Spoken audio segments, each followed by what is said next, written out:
Et on nous dit encore qu'un homme doit beaucoup épargner pour devenir riche. Et c'est là que je vais m'asseoir et finir. Aïe, aïe, aïe, le pasteur est revenu, le débordement est revenu. Oh Jésus. Proverbe 11, verset 24. Tel qui donne libéralement devient plus riche, et tel qui épargne à l'excès ne fait que s'appauvrir. Tel qui donne libéralement devient plus riche, et tel qui épargne à l'excès ne fait que s'appauvrir. Selon le monde, on nous dit, comme tu es le père de famille, tu as une grande charge, tu dois garder l'argent. Tu dois garder l'argent parce que tu dois payer le loyer, tu dois payer les études, tu dois nourrir. Mais tu viens auprès de Dieu.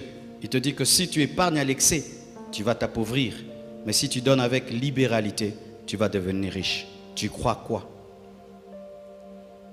Qui croit qu'il faut épargner à l'excès? Qui croit qu'il faut donner? Qu'est-ce que tu vas donner aujourd'hui? Si tu crois qu'il faut donner.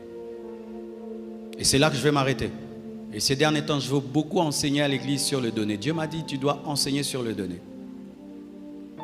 Papa, tu gagnes 100 $. Et tu dois donner 10 $ comme dîme. Est-ce que tu arrives à donner ça?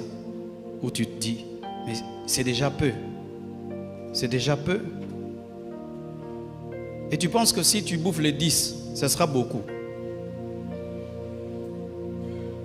Et tu penses que si tu bouffes les 10 $ qu'il y a là, ça va résoudre tous tes problèmes?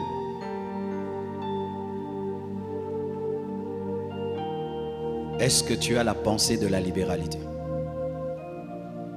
Qu'est-ce que tu as déjà donné à Dieu ou à quelqu'un de grand dans toute ta vie? Est-ce que tu as le souvenir d'avoir déjà donné à quelqu'un ou à Dieu, à l'œuvre de Dieu, une somme très grande ou un bien précieux de toute ta vie? À ton père, à ta mère, à un frère, à un homme de Dieu dans une église? As-tu déjà mené une offrande dans un culte où tu sens que vraiment aujourd'hui, j'ai vraiment donné? Beaucoup d'hommes, vous avez des problèmes financiers. Mais ces problèmes financiers ont fait de vous des chiches, des radins spirituels. Et remarquez, vous demeurez dans la pauvreté et vous y demeurez et encore et encore. Nous sommes en train de construire. As-tu déjà donné un grand sacrifice pour la construction? Nous sommes en train de déménager. As-tu fait une réelle contribution au déménagement? Nous allons recevoir bientôt 20 orateurs au 30 matin, 4 orateurs à équilibre. Est-ce que ça préoccupe même tes pensées de faire quelque chose? Nous avons culte ce soir. Qu'est-ce que tu vas donner? Ton plus petit billet ou ton plus grand billet? Qu'est-ce que tu vas donner ce soir? Ton plus petit billet ou ton plus grand billet? Je viens du Burundi. J'ai causé avec un homme de Dieu, l'homme de Dieu qui m'avait reçu précédemment. Il m'a dit, tu sais, Dieu a béni l'église. Maintenant, nous sommes à 600 membres. Là-bas, 600 membres, c'est beaucoup. Et Dieu m'a mis au large. Et tu sais, tu m'avais donné qu'un seul secret. Que tu ne donnes jamais à Dieu en deçà d'une certaine somme. Et moi aussi, j'ai dit, Dieu, moi aussi, je te promets, quand je donne l'offrande, je ne donnerai jamais moins que cette somme-là. Même si je traverse des moments difficiles, je donne toujours cette somme-là ou plus. Et aujourd'hui, Dieu m'a béni. Tu vas dans des restaurants chics, mais ici, quand tu donnes, est-ce que ça équivaut les restaurants chics? As-tu déjà donné à Dieu 100 000 $? Il y a déjà des gens dans cette église qui ont déjà donné à Dieu 100 000 $. Dans cette église. As-tu déjà donné à Dieu 70 000 $? Il y a quelqu'un qui a déjà donné dans cette église 70 000 $. As-tu déjà donné à Dieu 50 000 $? Il y a quelqu'un dans cette église qui a déjà donné 50 000 $. Un Congolais, pas un blanc. Oh, l'argent vient de l'Europe. Non, ici, 50 000 $. As-tu déjà donné à Dieu 30 000 $? Il y a des gens dans cette église qui ont déjà donné à Dieu 30 000 $. 10 000 $, il y en a. 5 000, il y en a. 2 000, il y en a. 1 000, il y en a. Parce que souvent, pourquoi je te parle des gens qui ont déjà? Parce que souvent, quand des tels montants commencent à monter dans ton cœur, tu te dis, est-ce que quelqu'un peut déjà donner? Je te dis, il y a déjà des gens qui ont déjà donné ça. Mes frères et sœurs, lorsque Dieu veut t'amener au succès, il te donne des directives. Et quand tu les refuses, tu restes à la case de départ. Et aujourd'hui, Dieu veut vous bénir financièrement. Aujourd'hui, tu mettras dans le panier des offrandes ton plus grand billet. Ton plus grand billet. Parce que comment tu peux dire que tu aimes Dieu, tu fais des cultes, tu rentres, seulement tu chantes, tu danses, ton argent tu sors avec. Comment? Les musulmans ne font pas ça. Les occultistes ne font pas ça. Seulement nous. Des miettes et des miettes dans les paniers. Des miettes et des miettes. Des miettes et des miettes. Et des miettes et des miettes. Tu prends une moto, elle te dépose le reste. C'est ce que tu vas mettre ici. Tu prends un taxi, le reste, c'est ce que tu vas mettre ici. Tu prépares ta veste, ta chaussure, jamais l'offrande. Tu cherches l'offrande en plein culte. Mais tu prépares la veste. La sortie dimanche avec la famille, tu as déjà préparé le montant.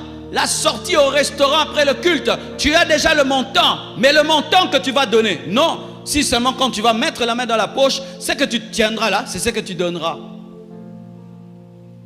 Est-ce que même tu donnes tes dîmes? Tes dîmes, tu as 5 années de vol, 10 ans de vol. Et tu veux que Dieu te bénisse. Frères et sœurs, il fut un temps, j'étais un pasteur pauvre. J'avais un problème de renouvellement de l'intelligence en matière d'offrande. J'avais l'onction, les miracles, les prodiges. L'église grandissait. Mais après le culte, je restais debout devant l'église pour avoir un taxi. Et quand même j'avais un taxi, j'étais incapable même de louer un taxi. J'entrais devant à deux personnes, ne pouvant même pas m'acheter une voiture de $1000. Et je priais, je demandais, jusqu'à ce qu'un jour j'aille dans une église. C'était le temps des offrandes. J'ai vu l'homme de Dieu sortir une offrande. Alors j'ai compris que je jouais. Et un jour, ce qui a tout déclenché, mes frères, on a reçu un groupe musical français. Ils ont prêché, chanté. C'était l'heure de leur bénir. Et l'église n'avait pas suffisamment donné. Et je trouvais qu'on ne pouvait pas leur donner une telle somme d'argent. L'Esprit me dira de donner tout ce que j'avais dans ma caisse, tout ce que j'avais dans ma maison, et de leur donner. Tu t'imagines, tu as des enfants, tu as une femme. Et j'en ai parlé à ma femme, elle a accepté. On a vidé tout ce qu'on avait. On a donné à ces hommes. Et ils ont prié pour nous, ils sont partis. Frère, des fois ta vie peut être bloquée, rien que par un manque de direction. Et une offrande peut ouvrir la direction. Ah oui, Corneille, la Bible dit, tes aumônes et tes prières, sont arrivées jusqu'à Dieu. Et un ange est descendu à cause des prières et des aumônes. Et l'Esprit me montre à ma femme d'ailleurs, qu'on était dans une maison, un salon, rempli de chocolat. Et quelqu'un prenait un seul chocolat, nous donnait. Et j'ai reçu la révélation. Et on a appliqué la révélation. Et aujourd'hui, Dieu nous a mis au large. Vous savez qu'on a fait cette offrande, on a fait une semaine pour manger. C'était difficile. Une sœur habitait avec nous. Elle était étonnée de la pauvreté qu'il y avait dans ma maison pendant cette semaine-là. On avait accepté. Vaut mieux être pauvre pendant une semaine et devenir riche toute ta vie. Encore des miettes que tu donneras encore. Ici, tu donneras des miettes. Dimanche, des miettes. Mercredi, des miettes. Vendredi, des miettes. Et ne dis pas, je suis un étudiant. J'étais un étudiant. Lorsque j'ai reçu mes premiers $100 du ministère, mes premiers $100, j'ai pris le 3/4. Je l'ai donné dans une convention. Quand j'ai commencé l'église, pendant une année, tout ce que j'avais, je donnais à Dieu. Tout ce que j'avais, je donnais à Dieu. Je ne prenais que 50 francs ou zaïre, je ne sais plus. Et je rentrais à la maison. Je venais à pied et je rentrais en taxi, taxibus. Ne dis jamais, je suis un étudiant. Dieu ne te demande pas de donner comme le millionnaire. Dieu ne te demande pas de donner comme un riche. Il te demande de donner dans ta pauvreté. D'ailleurs même, l'une des offrandes les plus acceptées, valorisées dans la Bible, c'est l'offrande d'une veuve. Lorsque Élie devait être nourri, il a été envoyé chez une veuve qui devait tout donner chez la veuve. Pas seulement chez la Sunamite Élisée, mais on parle aussi de la veuve de Sarepta. Lorsqu'Israël a quitté l'Égypte et ils sont entrés dans le désert, malgré le désert, Dieu a demandé une offrande dans le désert. Quel manque de pitié! Non, c'est ça la révélation pour entrer dans la richesse. Mais si tout le temps tu présentes ta pauvreté, tu seras toujours pauvre. Comment Dieu va te donner de l'argent alors que toi-même tu es dominé par l'argent? Comment Dieu peut te donner de l'argent alors que tu es cupide? Comment Dieu peut te donner l'argent et tu ne peux pas te débarrasser de l'argent? Parce que lorsque nous donnons à Dieu, c'est alors que nous prouvons que nous avons dominé la cupidité.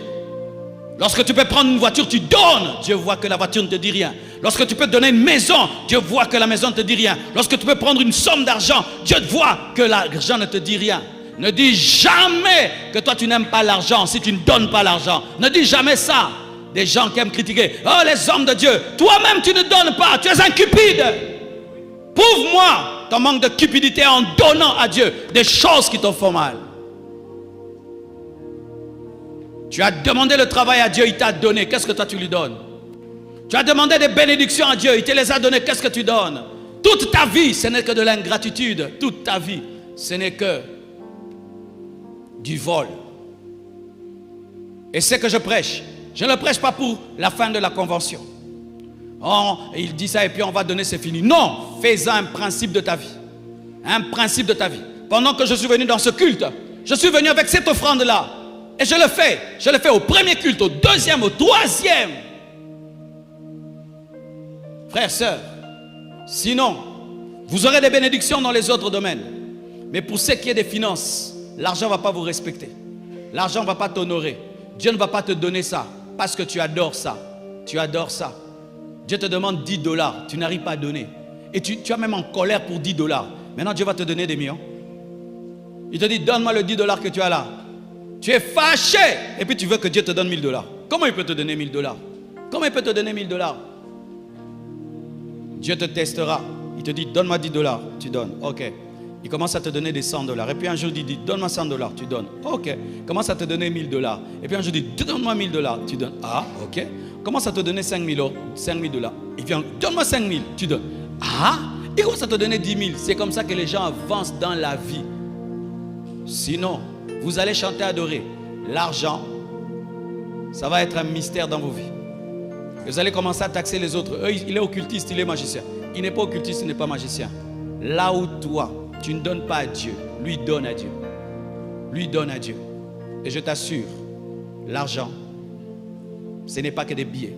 Je termine avec ce témoignage. Vous savez, quand on devait acheter la parcelle ici, on achetait $1 million. Une église de jeunes étudiants à $1 million. Comment une église de jeunes étudiants peut acheter une parcelle d'$1 million? Comment? Sans même un crédit bancaire. $1 million. Vous savez ce que j'avais fait?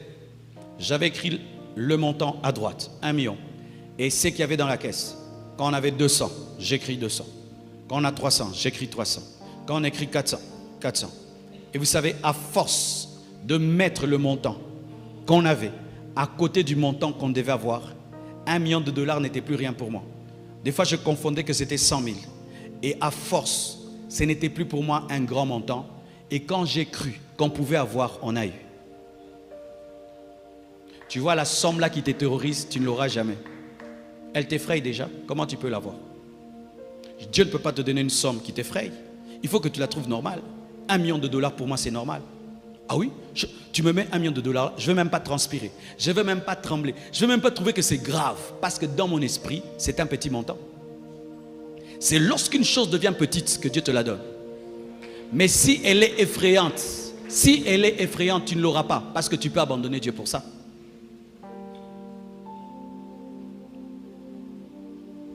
Arrêtez de donner à Dieu des choses que vous ne pouvez pas donner au pasteur.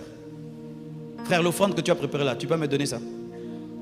L'offrande que tu as préparée. Si je dis, ne donne pas, donne-moi ça. Tu peux me donner ça? Tu ne vas pas me donner. Mais c'est ce que tu vas donner à Dieu. Si je disais, non, aujourd'hui, donnez-moi seulement ça. Tu vas mettre ça ici? Tu ne vas pas mettre ça ici. Mais tu vas mettre ça là pour Dieu. Donc je suis plus que Dieu. Quand j'ai compris ça, j'ai dit c'est grave. Si tu reçois une autorité chez toi, tu vas acheter du jus. Je ne sais pas si les jus coûtent combien. Ça coûte combien les jus CRS? 5 000.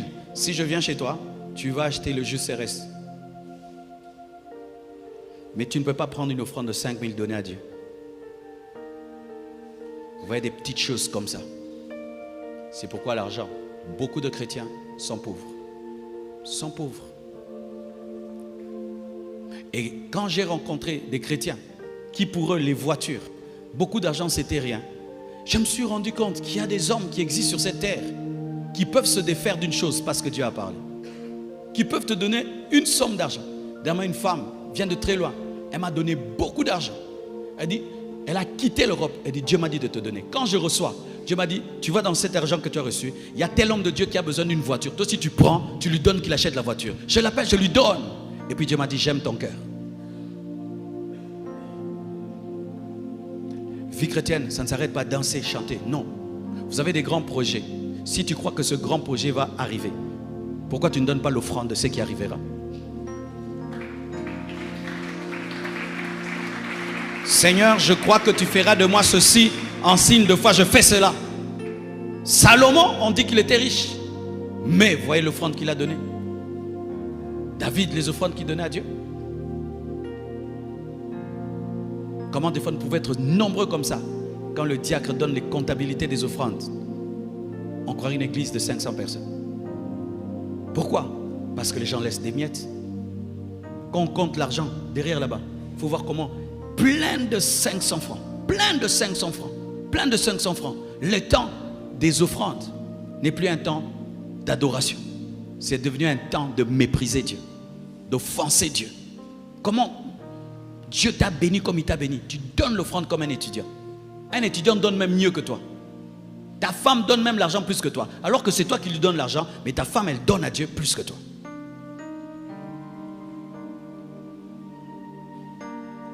Il m'a dit de vous parler ainsi.